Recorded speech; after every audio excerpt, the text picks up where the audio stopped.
Pregnancy के समय हाथों में पैरों में सूजन क्यों आती है, तो इसी बात पर आज हम चर्चा करने वाले हैं कि प्रेगनेंसी के दौरान जो सूजन आती है तो किसी किसी को हाथों में और पैरों में आती है, लेकिन किसी किसी को पूरे शरीर में आती है। तो यह सूजन अक्सर दूसरी और तीसरी तिमाही में आती है। अगर किसी को पहली तिमाही में यानी स्टार्टिंग के 3 महीनों में सूजन दिखती है तो यह अच्छी बात नहीं होती है।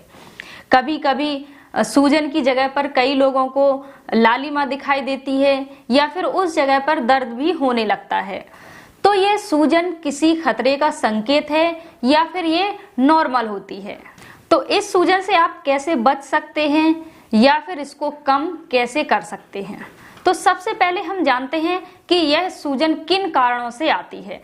तो सूजन आने के 2 कारण हो सकते हैं। एक होता है फिजियोलॉजिकल, यानी आपके रहन सहन, उठने बैठने, खाने पीने, चलने फिरने से आती है, और दूसरा कारण होता है पैथोलॉजिकल, यानी आपको किसी बीमारी के वजह से आपके शरीर में सूजन आ रही है। तो सबसे पहले हम जानते हैं फिजियोलॉजिकल कारण क्या हो सकते हैं।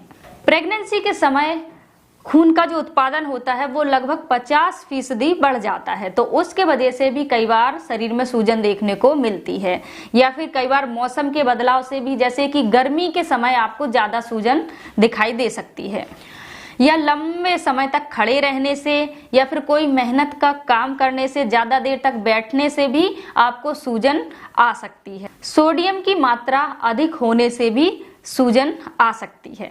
कई बार हार्मोनल चेंजेस की वजह से भी आपके शरीर में, हाथ पैरों में सूजन आ सकती है, जैसे जो ईस्ट्रोजन, प्रोजेस्टेरोन, प्रोलैक्टिन या जो एससीजी हार्मोन होते हैं उनका स्तर है वो बढ़ जाता है, तो उस वजह से भी कई बार शरीर में सूजन आ जाती है। और इसमें एक मोस्ट कारण होता है गर्भाशय का आकार बढ़ने से आपकी जो नसें होती हैं उन पर दबाव पड़ने लगता है, जिससे आपका जो ब्लड सर्कुलेशन होता है, रक्त संचार होता है, उसमें दिक्कत आने लगती है, जिससे खून को निचले हिस्सों से हृदय तक पहुंचने में दिक्कत होने लगती है। इस वजह से भी कई बार हाथ में, पैर में सूजन आने लगती है। कई बार खून की कमी के कारण भी आपको सूजन होने लगती है, या फिर पानी की कमी से भी कई बार सूजन आने लगती है।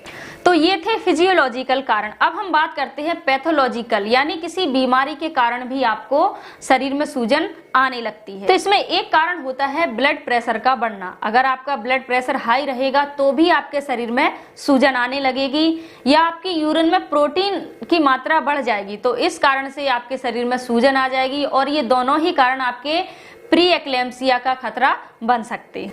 किसी किसी को ब्लड क्लॉटिंग की समस्या होती है, तो उस कारण से भी आपके शरीर में सूजन आ सकती है। कई बार किडनी में प्रॉब्लम होने के कारण भी आपको शरीर में सूजन आ सकती है। कई लोगों को जो थायराइड की समस्या होती है, तो थायरॉक्सिन हार्मोन का जो स्तर है वो कम होने लगता है, तो उस कारण से भी आपके शरीर में सूजन आ सकती है। या फिर आपके हार्ट में कोई प्रॉब्लम हो रही हो, तो उस कारण से भी आपको सूजन आ सकती है। तो सूजन कम करने के लिए आपको क्या करना होगा, आपको हेड डाउन पोजीशन में लेटना होगा, यानी लेटें आप, तब सिर के नीचे तकिया ना लगाएं, पैर के नीचे तकिया लगा लें। पैर इतने ऊंचे कर ले कि आपके हृदय के लेवल से ऊंचे रहें, तो उस वजह से भी आपके पैरों की सूजन है वो कम हो सकती है। और पानी अधिक मात्रा में पीते रहें, और गर्मी के समय आप बाहर ना निकलें, क्योंकि गर्मी के वजह से भी आपके शरीर में सूजन, हाथों पैरों में सूजन बढ़ सकती है। और नमक की मात्रा कम करें, तो इनसे भी आप सूजन को कम कर सकते हैं। लेकिन अगर आपको कभी भी शरीर में, हाथों पैरों में या पूरे बॉडी में आपको सूजन दिखाई देती है, तो बिना देरी की आपको डॉक्टर को दिखा लेना चाहिए, जिससे आपका आने वाले खतरे से बचा जा सके।